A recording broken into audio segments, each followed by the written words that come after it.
আচ্ছা, আমাদের সবার বর্তমানে খুব খুব প্রিয় একজন লেখক, ম্যাজিশিয়ান শায়ক আমান।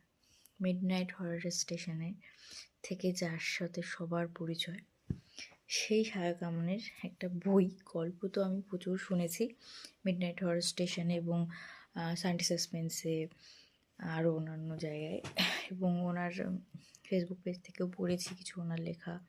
কিন্তু বই কিনে প্রথম যে বইটা আমি পড়ি সেটা হলো শায়ক আমনের কুয়াশার ফুল।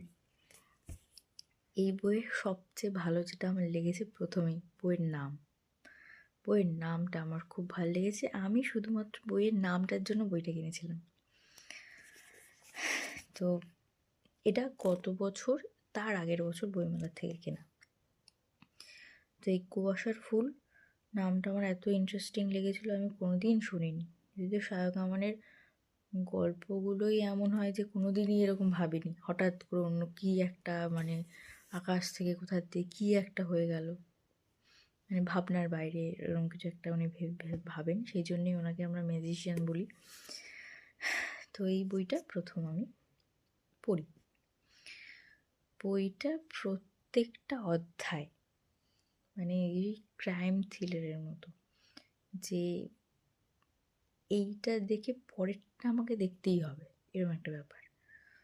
এমন জায়গায় শেষ করছেন যে পরেরটা আমাকে না পড়লে হবে না, এরকম এঙ্গেজ করে রেখে দেবে।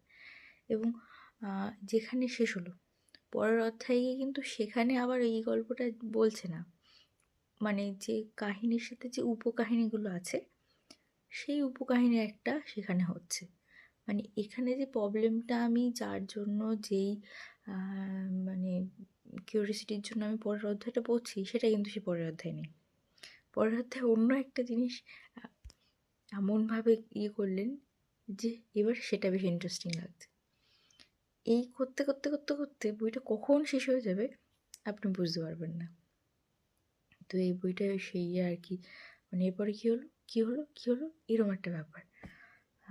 খুব খুব রহস্য এবং তার মধ্যে হালকা একটু প্রেমের ছোঁয়া আছে। যেটা আমার খুব পছন্দের একটা বিষয় হচ্ছে ভোরবেলায় যে প্রধান চরিত্র, নারী চরিত্র এবং পুরুষ চরিত্র, তারা ভোরবেলায় একটা বনের পথ দিয়ে হাঁটছে, ওইটা আমার খুব প্রিয় লেগেছে। তবে শেষটা আমার ঠিক ক্লিয়ার হয়নি এবং ভাল লাগেনি। শেষটা আমার মনে হচ্ছে একটু বেশি জটিল হয়ে গেছে এবং একটু ক্লিয়ার হলে ভালো হতো, স্পষ্ট হলে ভালো হতো। হয়তো আমার বোঝার ভুল, অন্যদের হয়তো খুব